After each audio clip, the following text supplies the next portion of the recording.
it is finally time for us to close the book on the first season of Dr. Stone. My goodness gracious, what a journey.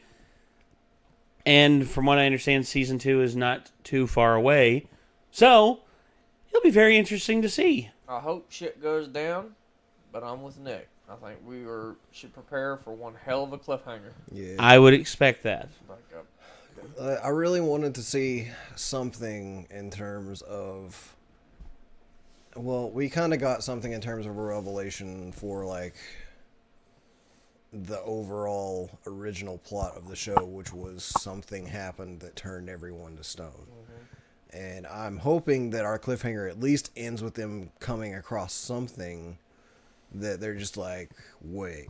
And, you know, it doesn't necessarily tell us any, like, huge answers or anything, but we're just like, oh, shit. Like, they just might have opened up the book to find something out at the beginning of next season, you know? Yeah. But, like, basically my whole prediction for the show and what I kind of hope it ends on, because I think it would be really cool, is at this point, I really kind of see it as unrealistic for Senku in his lifetime to end up going to space. But I think it would be really cool if it ends with, like, a skip to the future and he's opened the way to rebuild civilization to the point where people are going back up to space and they head up to the International Space Station, and it ends with, like, someone finding a recording from his dad. Well, no, the International Space Station fell out of the sky, remember? Did it? Yeah, remember? Yeah. His dad was looking up at it as it was falling down in one of the previous episodes where it was focusing mainly on him. I didn't notice that. Yeah, when he was stranded on the island, or no, not Sink. It's Senku's dad. Yeah. Oh shit. Yeah. So. Because without eventually it maintaining power, it eventually falls out. Well, the thing with I just figured it was up above, just orbiting the Earth, and that the orbit would just keep it up there. Eventually, it does decay. The orbit does decay over time. I mean, you have to boost back out to where you are reaching exit velocity, and then get back on track. Yeah. And you see, certain things are really far out of our orbit, and there's certain things that are leaving our orbit very slowly. For instance, the moon, which in a few million years will actually be so far away from us, it will no longer cover the sun completely during a solar eclipse. Well, there's a further movement on the outer orbit when it's on the outside, and then when it's coming on the that's when it's the furthest, and when it comes on the inside, it's closer. Yeah. It's kind of like how the moon is closer than further. Yeah, it's not perfect. But where the ISS sits very close to the top of the atmosphere, it doesn't have to go too far down before it just eventually pulls back down. If for some reason I completely missed the scene where it was falling out of the sky, I just assumed he was watching, I guess, like a meteor or something fall. Like, I don't know.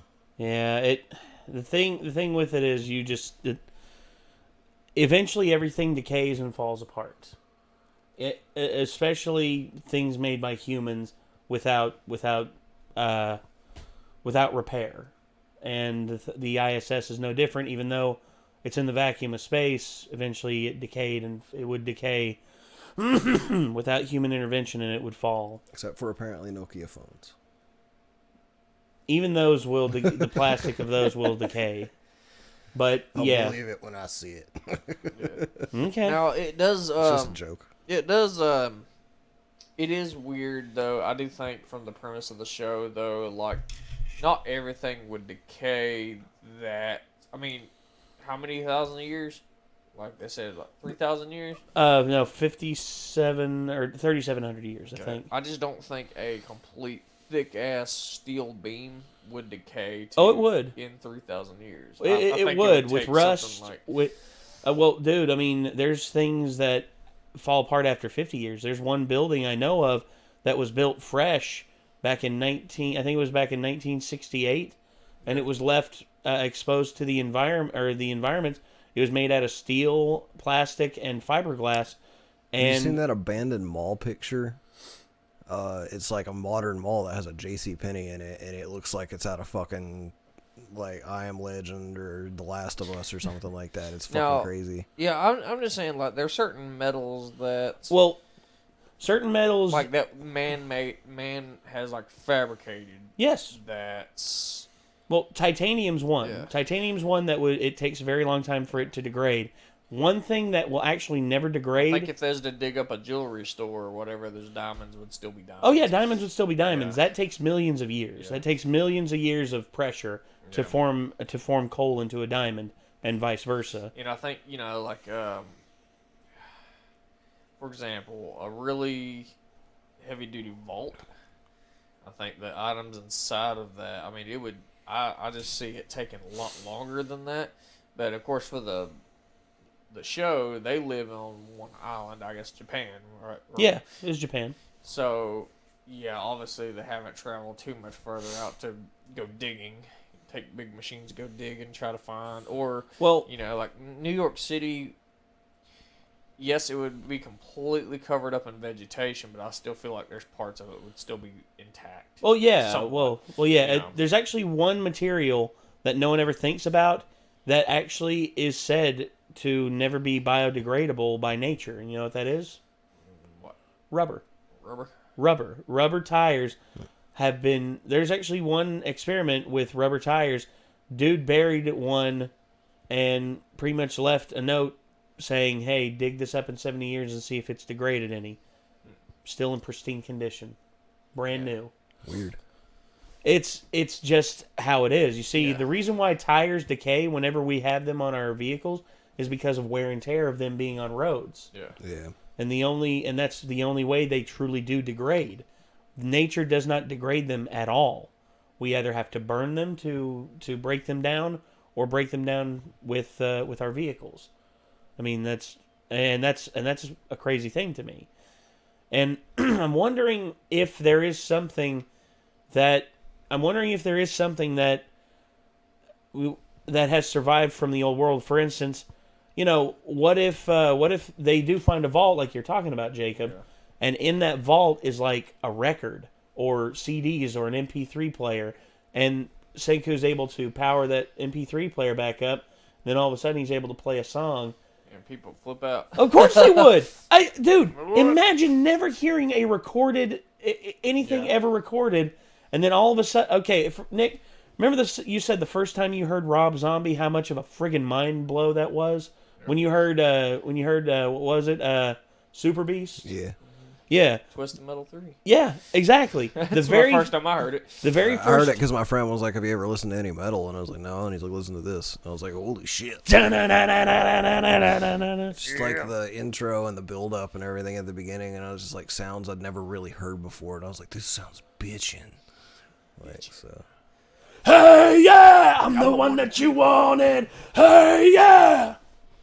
In retrospect, it's not that great of a metal song, but it was pretty cool. I love pretty it. Cool I intro to metal. To me, it still gets me hype as hell. CD player right now. It still gets me hype as hell. Anyway, we got a Dr. Stone episode to get to. Let's get to it. This is Dr. Stone. It's a little disappointing that you told me that the space station fell out of the sky, because now I don't really know where the show's going to go. And I'm still really skeptical on like what ways they can even find answers about what happened that many years ago. But well, if they're able to make ships, if they're able to produce ships, then they'll be able to sail across the world. Because keep in mind, the Aboriginals that arrived in Australia, I think they're actually probably more likely to fly if they're going to go long distance. Probably. I think they can build planes. Well, probably, but think about this. The Aboriginals in Australia arrived from Africa, and they arrived there in boats with oars.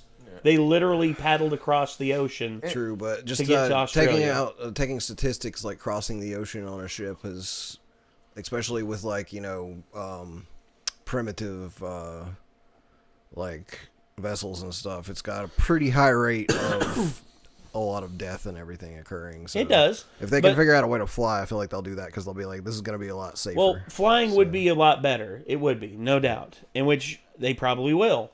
And it'll take them a while to get there, but I think eventually, maybe after a couple generations, maybe they'll be able to do that.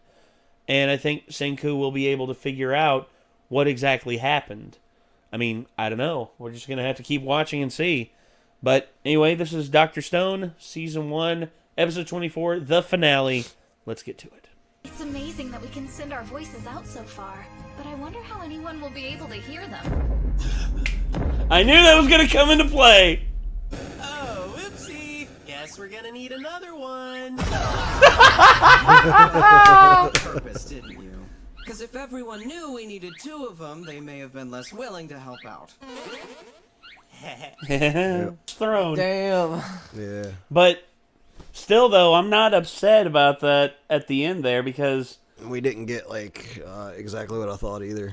Because I'm about to say, that would have been, 22 minutes into a battle. Wouldn't have really been long enough to really showcase everything, No.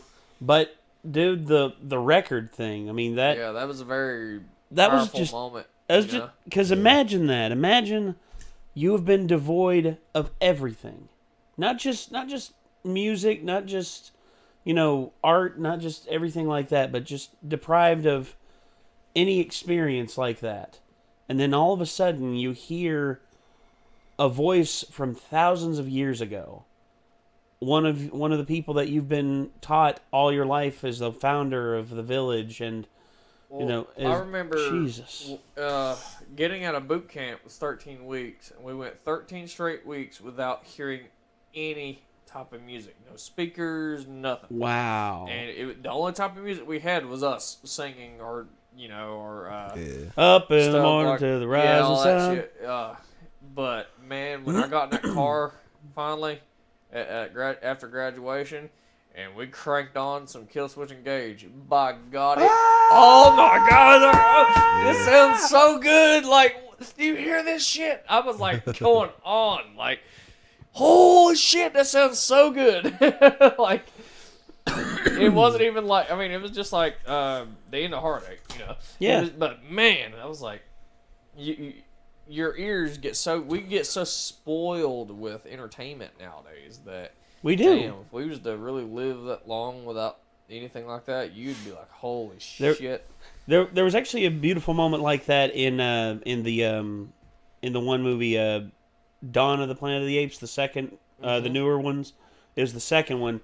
It was when they got the hydroelectric dam working, and the lights came on at this gas station. This guy was sitting there in his car at a gas station, and the music came on inside the gas station, and he heard it, and he was just like, just like, because hearing something familiar like that again, it's just it really just sums up. Yeah, I couldn't imagine going like my whole life and then hear music for the first time. I was like, Well, not what just the well. hell? The thing is, it's not just it's not just your entire life. I mean, Yeah, for I'm talking them, about it's them. been over 3,000 years since they've heard anything Yeah. of any semblance. I was of talking that. about like kind of like that old man that. Oh, said, yeah. Like, Yeah, old man Kusako. Yeah, he like anything he would like he hears, he's just like he wouldn't know what to expect. No one would. I heard music like as a younger kid and everything, but I didn't really have like a moment where I was like, I am a fan of this until I was in middle school. So I was kind of late on like picking up on music and I how was about awesome it could 7th be. grade before I I- really yeah. started digging it, and I was like, "Oh my god, Oof, I can actually there we pick and go. choose my own music." Yeah. Like It was the moment when I was in 6th grade, I think, and my buddy Wade was like, "You ever listen to Blink-182?" And I was like, "No." And he's like, "Listen to this." I And I was think just like, "Yo, this is hype." Like, I like this. I think I was around 7 years old, and my dad played Hotel California by the Eagles. It was off of Hell Freezes Over, the live album they did when they got back together. Yeah. And my dad was really excited because him and my mom were huge Eagles fans. Huge Eagles fans. But anyway, started strumming and picking at instruments at a really young age, but I didn't, put 2 and 2 together. well, yeah. I just kind of realized something too. I've always kind of wondered if music taste and stuff isn't just like a product of your environment, but I'm kind of proof that it's not, because I was brought up around my parents listening to country, Bluegrass. bluegrass, Same here. and gospel music, Yeah. and never had an interest in music until I heard pop punk, and I was just like, "Yo, like." It's person to person, man. Yeah, so I it's mean, really just apparently how your brain is set up from birth, I guess, like, depending on what you'll like. Which there's country music that I. So that's why there are people that just hear, like, the kind of stuff we listen to, and they're like, that sounds like absolute ass. But, it's like you can't why I just don't make hate someone it. appreciate it if their brain's not set up to like it, I guess. Yeah. So, Well, when I was a kid, I remember liking certain country music songs. But as I got older, and the more my horizons broadened, especially when I started getting older, and my dad started playing me like more heavy metal stuff, like Metallica, Black Sabbath, stuff like that. And then my grandma, I had one grandma that I was around the most on my mom's side. Huge, like Conway Twitty, Hank Williams, like nothing but country music. And then I had another grandma who was really into Motown, like Stevie Wonder, The Temptations, The Supremes, Donna Summer. I mean, holy hell! And I was introduced to both of those more so to the country than the R&B, the R&B and the blues. But then when I was old enough, that's when I started getting into rap music. I started getting into more heavy metal stuff. I started like just hearing all these different things. And I got to say, the one that I didn't understand all the way up into my teens was like jazz. Jazz I couldn't get a good grasp on. And then I watched Cowboy Bebop, and then I got it. I got what its purpose was. And I there really isn't a genre of music that I won't give a shot. My thing is, it was instruments is what transformed my view in music. You know, yeah, I didn't really get a lot of stuff, but once you actually try to play it for the first time, then it's kind of like, wow, I get it now. That's actually really cool. You know, like violin was one of those really cool ones. Once you first learn how to kind of just hit a couple notes, it's like, whoa. Yeah, you're rising up the strings just right. Yeah. Of course, I'm not that very good of a violin player, but just having a little bit of experience in it made me respect that a lot more. And same with guitar and other instruments. And But overall, this was a great series. I mean, in the beginning, I think I related with you all a lot. You know, it started out slow, and of course, the focus seemed to be predominantly on Taiju, who wasn't that really interesting of a character. And then Senku came into the picture, and now here we are with a Kingdom of Science. Woo-hoo. And Still, if we get to the end of this series and there's no way that they figure out an actual explanation for what happened back in the day that turned everyone to stone, I will be telling people like, yeah, it's really interesting to watch. There's one thing I fucking hate about it though. And that's fair. And that's the fact that it's just a dumbass concept, like from the start. Like it's a dumb concept that they never had an explanation for. It was basically somebody was like, how do we move into post-apocalyptic? Let's think of like the most random thing we can. Like there's all kinds of other ways that they could have gotten to the point that they're at right now without having to just like make up something that just doesn't sound like it scientifically makes sense in a thing that you're going to base so heavily on science. So I want some kind of scientific explanation and payoff at the end for what the fuck that was. Know what I mean? Yeah. And as the series continues, hopefully we'll get an answer to that. But for now, everybody, I think that's going to do it. This was Dr. Stone, Season 1, Episode 24, the finale. Hopefully you all enjoyed it, and hopefully you all will join us for Season 2 whenever that starts. And until next time, everybody, signing off, I'm Nate. I'm Nick. I'm Jacob. And we will see you in the next one, everybody. Peace out.